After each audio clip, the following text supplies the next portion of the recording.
Welcome everyone to this week's episode of Unrooted Women's Volleyball Edition.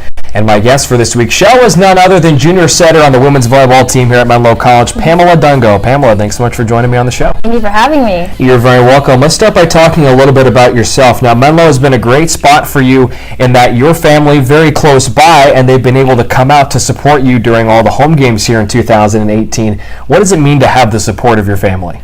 Oh, it literally means everything in the world. Like having my family come to like almost literally every game. Like my mom, I will tell you right now, my mom I think she's only missed 2 games. And that includes away games. That includes away games. So what did she miss? She had to miss the past 2 games because my nephew was getting baptized on Saturday. I guess that's a valid excuse. Yeah, but everything else, she has plane tickets, like she has her hotel, she has her rental car, like she's ready, like she loves to come out and support. And on top of my mom, I have my grandparents who also come. They just love the adrenaline, like just watching and coming out and supporting. And even on away games also, like they'll watch the live stream. Or if the live stream isn't working, my grandpa will call my mom and say, hey, like, it's not working. Like, you need to Facebook Live. Like, I need to watch this game. And, like, every game that he can't come, like, my grandpa will text me saying, hey, like, good game. Like, I love watching. Like, I can't ever miss a game. I just love it. That's so cool. So is that part of the reason why you've stayed local with when you've gone to college, the city of San Francisco College and now here at Menlo? Yes. Some people know I did my first year of college in the Philippines, so that was way far. Yeah, and so, but even when I was in the Philippines, I still had that family support. I still had my aunties and uncles, my cousins. My mom would send me pictures of like everyone watching the game on like a big projector in like the living room, and everyone was there, my aunties and uncles and cousins, and it'd be like 2 a.m. in the morning. Yeah. Because of the time difference, and so like having to move from the Philippines to going to school in San Francisco, and then Atherton, like. It's just different to have my family just right there in the audience, like physically be there. And I completely love it. Oh yeah, that's got to be one of the greatest things ever, definitely. To have that kind of support. Now this marks the first time in recent memory the Oaks have gone primarily with just one setter, that being you. Does that change the way that you prepare for matches, knowing that you're the only one who's going to be in the center of the entire offense? I wouldn't say it changes because every person will come into practice and they want to work harder every day. They want to get better every single day. They want to focus on this and that and this and that. And just because whether I'm playing or not playing, I don't think it changes that because we all come in to do one thing and that one thing only. And I think like the transition has been good because I had like so much support, like we talked about earlier, like my family and my teammates, and like everyone just comes in and just helps, and everyone's like so encouraging, and it's just has been like a little bit of an easier transition for me. Awesome. Now let's talk a little bit about the team now. Last week Menlo got a huge rebound. You won all 3 of your GSAC matches, including a pair on the road, the 2 that your mom did not go to, unfortunately. What changes did you notice that allowed the Oaks to get back on track? I would say our team focus. I think Bailey mentioned it last week how it's easier the second time around when playing everybody. And so like our focus has been on like what they do, what other teams have done against us. And now since we've played everyone once, we know what they do to us. Like we know teams that we've beat, they're going to play a lot harder. We know that teams that we lost to, we know what we need to fix. Like our focus has just zeroed in completely, and now we're just ready for this final push. Luciana Herrera was able to pick up Defender of the Week honors in the GSAC last week for the first time in her career. How has she been able to elevate her game for the push for the playoffs? Because these last few weeks, she's been coming up big. Lucy is a great player. Her work ethic she's very determined, she's very disciplined, she's very focused. Like all throughout summer, she's focused so much on nutrition, and she's been working out so much 6 times a week, and it's like really showing. Like her work ethic is so good, and that just proves like how much of a great player she is.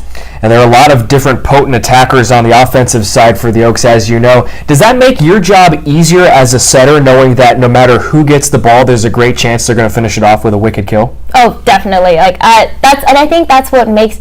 What's the difference between a hitter and a great hitter? Like great hitters, they know how to adjust to a ball, and you know that when they go up there and they jump, like they have a good chance to earning that kill, and that's what a great hitter is.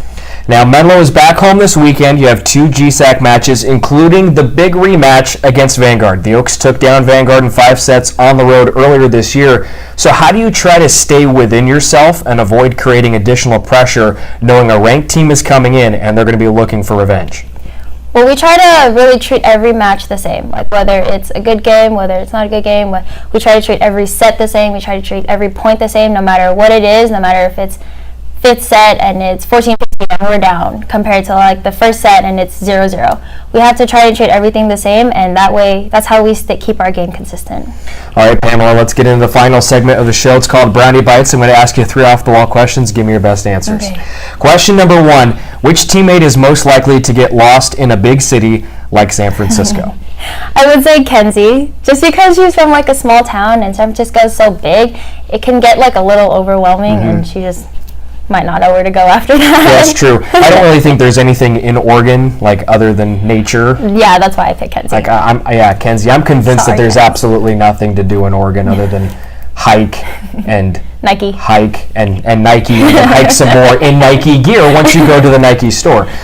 Question number 2: which teammate is the easiest to get a song stuck in her head? Janae. Really? Janae is always singing, no matter what time of day it is, no matter where she's at, she's always singing. Like, I feel like she's one of the girls that just wake up with a song in her head, and she just automatically sings it. I'm not her roommate, but I feel like she does. So, are there certain songs that you find that get stuck in your head very easily? Yes, I like Beyonce songs.